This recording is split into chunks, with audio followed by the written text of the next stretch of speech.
నమస్తే సార్. నమస్తే అండి. మీ పేరు సార్? నేరెళ్ళ జయకుమార్ అండి. ఏం చేస్తుంటారు? నేను గవర్నమెంట్ ఎంప్లాయీని. సార్, సాక్షి టీవీ అమరావతి రైతులను వేసిలు అంటూ ఒక డిబేట్ పెట్టారు. దీనిపై మీ అభిప్రాయం? వీళ్ళు ఇలాగే కంటిన్యూ చేస్తే ఈసారి కూడా జగన్ కోవడం తప్పదంటారా? అలా కాదు, కానీ మన యొక్క సాంప్రదాయాల ప్రకారం చూసినట్లయితే ప్రతి స్త్రీని కూడా గౌరవించాలనేది మన వేదాలు కానివ్వండి, మత గ్రంథాలు కానీ అన్నీ కూడా చెప్తున్నాయి. కాబట్టి మనం ప్రతి స్త్రీని కూడా మనం గౌరవించాలి. వేశ్యలు అనేటువంటి మాట వాడటం అనేది నేను తప్పుగా భావిస్తాను. మరి పొరపాటున అన్నారో తప్పుగా అన్నారో కానీ దాన్ని వెనక్కి తీసుకుంటే మంచిది.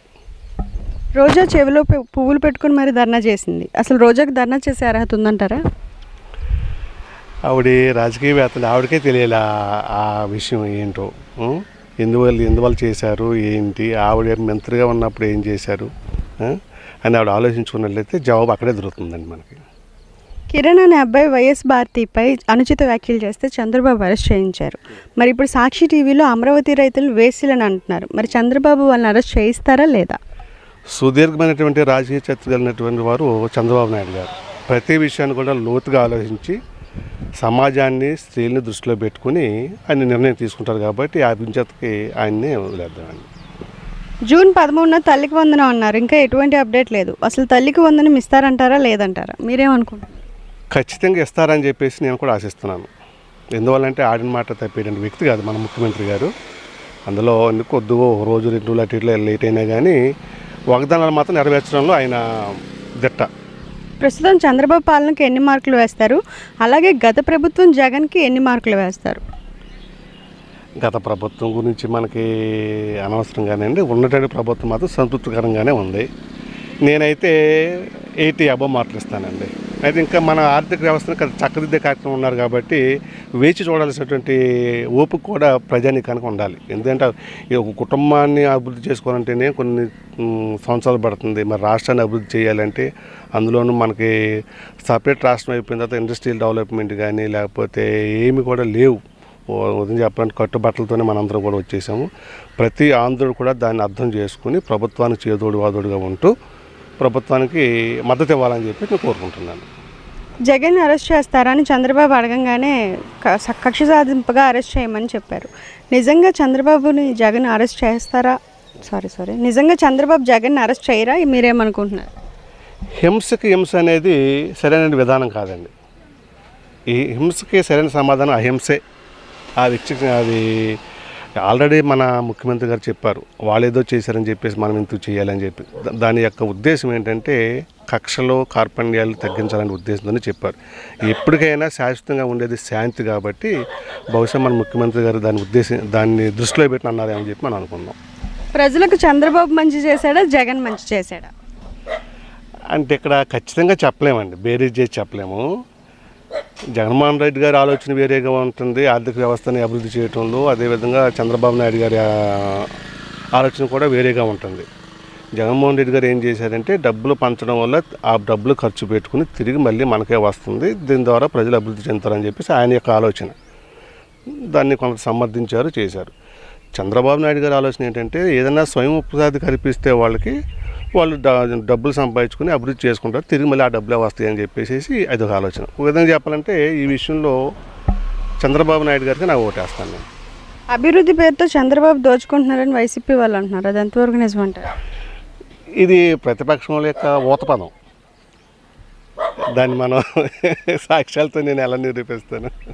అప్పట్లో జగన్ అక్రమ అరెస్టులు చేశాడు, కానీ అంబటి రాంబాబు, రోజా పోలీసులపై ఎందుకు ఇలా రెచ్చిపోతున్నారు? వీళ్ళని కూటమి ప్రభుత్వం ఏం చేయలేదంటారా? చేయగలదండి. నేను చెప్పాను కదా ఇందాక, హింసకి హింస అనేది అది సరైన పద్ధతి కాదని చెప్పి ప్రస్తుతం కూటమి యొక్క ఆలోచన విధానము, అది మేనిఫెస్టో అది. అందువల్ల వాళ్ళు ఏదో చేశారని చెప్పేసి మేము కూడా చేస్తామనేటువంటి ధోరణిలో వెళ్ళట్లేదు ఈ ప్రభుత్వం. శాంతియుతంగానే వెళ్తుంది. ప్రజలందరూ కూడా దాన్ని గమనిస్తున్నారు, అర్థం చేసుకుంటున్నారు. జగన్కి ప్రజల్లో మళ్ళీ క్రేజ్ పెరుగుతుంది అంటున్నారు, నిజమేనా? పెరుగుతుందంటే ఆయన చెప్పుకుంటున్నారు, ప్రజలు కొంతమంది ఆయన మద్దతు ఇస్తున్నారు. దాన్ని బట్టి ఆయన బేరీజ్ చేసుకుని ఆ మాట అని ఉంటారండి. అది ముఖ్యమంత్రి చంద్రబాబు నాయుడు గారు అధికారంలోకి వచ్చిన తర్వాత పథకాలు ఎగ్గొట్టేశాడు, ప్రజల్ని మోసం చేశాడంటూ వైఎస్ఆర్సీపీ పార్టీ వాళ్ళు జగన్మోహన్ రెడ్డి మాట్లాడుతూ ఉన్నాడు. జగన్మోహన్ రెడ్డి వైఎస్ఆర్సీపీ పార్టీ వాళ్ళకి ఒకే ఒక్క ఓపెన్ ఛాలెంజ్ చేస్తున్నా, కూటమి ప్రభుత్వం అధికారంలోకి వచ్చిన తర్వాత ఈ సంవత్సర పరిపాలనలో ఏ పథకాలు ఎగ్గొట్టారు ఒకసారి చెప్పండి. సూపర్ 6 పథకాలు 2 పథకాలు అవలంబించారు. పెన్షన్ల పెంపు, ఉచిత గ్యాస్ సిలిండర్లు, ఈ 2 అవలంబించారు. ఇప్పుడు ప్రజెంట్ జరుగుతూనే ఉన్నాయి. మీరు గత 5 సంవత్సరాల్లో ఎన్ని పథకాలు ఇచ్చారు? 13 నెలల్లో అమ్మఒడి ఒకటి ఇచ్చారు. ఆ రోజున మీరు చెప్పినటువంటి సాకులు ఏంటి? చంద్రబాబు నాయుడు గారు ఖజానా మొత్తం ఖాళీ చేశారని చెప్పి ఆ రోజున మీరు చెప్పినటువంటి సాకులు. ఈరోజున కూటమి ప్రభుత్వం చెప్తున్నటువంటి మాట ఏంటి? జగన్మోహన్ రెడ్డి ఆంధ్ర రాష్ట్రాన్ని అప్పుల ఊబిలో నెట్టేశాడు. పథకాలు అని చెప్పి ప్రజాధనాన్ని దుర్వినియోగం చేసి ప్రజల నెత్తి మీద కుంపటిలాగా ఇన్ని వేల కోట్ల రూపాయలు అప్పు చేసి వెళ్ళిపోయాడు. పథకాలు ఇవ్వడం కాస్త ఆలస్యం అవుతుందని చెప్పి చంద్రబాబు నాయుడు గారు ప్రెస్ మీట్లో మాట్లాడతాం మనం స్వయంగా విన్నాం. అయితే ఈరోజు జగన్మోహన్ రెడ్డి ఏమంటాడంటే, పథకాలు ఎగ్గొట్టే వాడికి ముఖ్యమంత్రి అవసరమా అంటూ జగన్మోహన్ రెడ్డి ప్రశ్నిస్తూ ఉన్నాడు. నువ్వు చేసిన పనులు ఆంధ్ర రాష్ట్ర ప్రజలకు నచ్చకే కదా నీకు 11 సీట్లు ఇచ్చి ప్రతిపక్షం కూడా వద్దని చెప్పి నేను పక్కన కూర్చోబెట్టినటువంటి ప్రజల నెత్తి మీద ఈరోజు మళ్ళీ ఎక్కు తొక్కాలని చెప్పి విశ్వ ప్రయత్నాలు చేస్తున్నావు కదా జగన్మోహన్ రెడ్డి. గత 5 సంవత్సరాలు నిజంగా నువ్వు పరిపాలన మంచిగా చేసి ఉంటే ఈరోజు నీ పరిస్థితి ఎంతవరకు వచ్చేది కాదు కదా.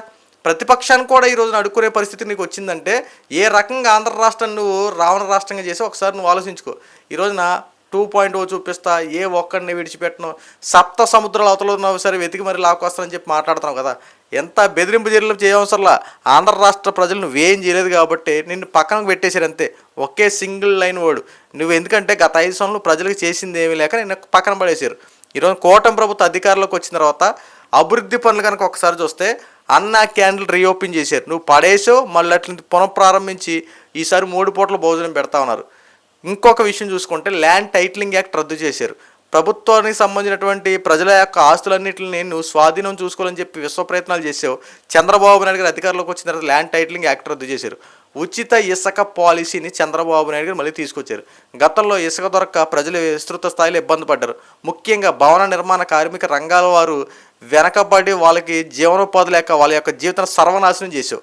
ఈ రోజున మళ్ళీ వాళ్ళ పనులు వేగవంతంగా పూర్తవుతూ ఉన్నాయి. అంతేకాకుండా వాలంటీర్లను మోసం చేసింది నువ్వు. మళ్ళీ వాలంటీర్లు చంద్రబాబు మోసం చేశాడని చెప్పి చంద్రబాబు అనేది ఉసుకొల్పాలని చెప్పి చాలా రకాల ప్రయత్నాలు చేసావు. ఈరోజున ఎస్సీ, బీసీ, మైనారిటీ కార్పొరేషన్ల పేర్లు మళ్ళీ మనం వింటున్నామంటే ఈ సబ్సిడీ లోన్లని రీఓపెన్ చేశారు. గతంలో ఇదే సబ్సిడీ లోన్ని జగన్మోహన్ రెడ్డి మన యొక్క నిధులన్నింటినీ పక్కదారి మళ్ళీ ఇచ్చి మొత్తం రాష్ట్రాన్ని సర్వనాశనం చేశాడు. ఈరోజున చంద్రబాబు నాయుడు మళ్ళీ అమరావతి రాజధాని పనులు శరవేగంగా పూర్తి చేస్తూ ఉన్నారు. ఆంధ్రలో జీవనాడిగా చెప్పుకున్నటువంటి పోలవరం ప్రాజెక్ట్ని ఎంతలా ముందు తీసుకెళ్తారు ఒకసారి. ఇప్పటికైనా బురద జల్లే రాజకీయాలు శవరాజకీయాలు చేయడం మానేసి ప్రజలకు ఏం కావాలి, గత 5 సంవత్సరాలు మనకు ఏం చేసాం, ఇప్పుడు ఏం చేస్తే పోవడం ఈ రకంగా యోచన చేయండి తప్ప ఇక ఎన్నాళ్ళు ఈ బురద జల్లే రాజకీయాలు శవరాజకీయాలు చేసుకుంటాం. మీ బ్రతికంతా ఆడిన డ్రామాలన్నీ చూశారు ప్రజలు. కోడికత్తి డ్రామా, గులకరాయి డ్రామా, బాబాయ్ గొబ్బలు పోటు, నెక్స్ట్ చూసుకుంటే సిద్ధం సభలో ఇలాంటివన్నీ కేవలం ఫేక్ ఇలాంటివి చేసుకునే బట్టే కదా మీకు 11 సీట్లు ఇచ్చారు. మీరు ఎలాగే కంటిన్యూ చేసుకుంటాం, మేము ఎలాగే ఉంటాం, మా పని ఇదే అని చెప్పి అనుకుంటే కనుక రేపు 2029లో డిపాజిట్లు కూడా రావు. ఈసారి కేవలం ప్రజలు 11 సీట్లు ఇచ్చారు. రేపు ఆ 11 సీట్లు కూడా వస్తాయన్న క్లారిఫికేషన్ లేదు. ఎందుకంటే మీ యొక్క పరిపాలన చూసినటువంటి ప్రజలు ఇక వద్దు, ఈ జగన్మోహన్ రెడ్డి అనేవాడు ఆంధ్ర రాష్ట్రానికి అవసరం లేదని చెప్పి ప్రజలు మిమ్మల్ని పక్కన పెట్టేసరే. జగన్మోహన్ రెడ్డి ఇప్పటికైనా వాస్తవాలు తెలుసుకొని ప్రజలకు ఏం కావాలో ఆ రకంగా ప్రయత్నించి తప్ప ఈ రోజుకి కూడా నువ్వు ఇంకా బురద జల్లే రాజకీయాలు ఇలాగే చేసుకుంటా, ఇలాగే చెందుతా, ఏ ఒక్కడిని విడిచిపెట్టను, తొక్కుబట్టి నారదేస్తా, తోలు తీస్తా అని చెప్పి మాట్లాడుతున్నావు కదా. ప్రజలు ఇలా చేస్తే ఎలా ఓట్లేస్తారు? ఇలాంటి బెదిరింపు చర్యలు చేస్తున్నాడంటే బాబోయ్ రేపు పొద్దున వచ్చిన తర్వాత జగన్మోహన్ నిజంగా బ్రతకనిస్తారని చెప్పి పడే ఓట్లు కూడా పడవు. ఎందుకు వచ్చింది ఇవన్నీ మనకే? మనం నోటి మాటతోనే మన యొక్క జీవితం ఆధారపడి ఉన్నది. నోటి మాట సరిగ్గా లేదనుకో, ఈ గతంలో నీకు 150 సీట్లు ఇచ్చినప్పుడు ఇదే ప్రజలు ఈ రోజున 11 సీట్లు ఇచ్చారంటే ఈ ప్రజలకు పెద్ద విషయం కాదు. రేపు పొద్దున 11 కూడా తీసేయడానికి. ఇప్పటికైనా సరే వాస్తవాల ప్రకారం నాడు ఓటమి నుండి పాఠాలు నేర్చుకో. ఎందుకు ఓడిపోయి ఏం చేస్తే మళ్ళీ అధికారంలోకి వస్తుంది, దీని నుండి ముందుకెళ్ళి తప్ప బురద జల్లి రాజకీయాలు శవరాజకీయాలు చేయడం కాస్త మానుకో.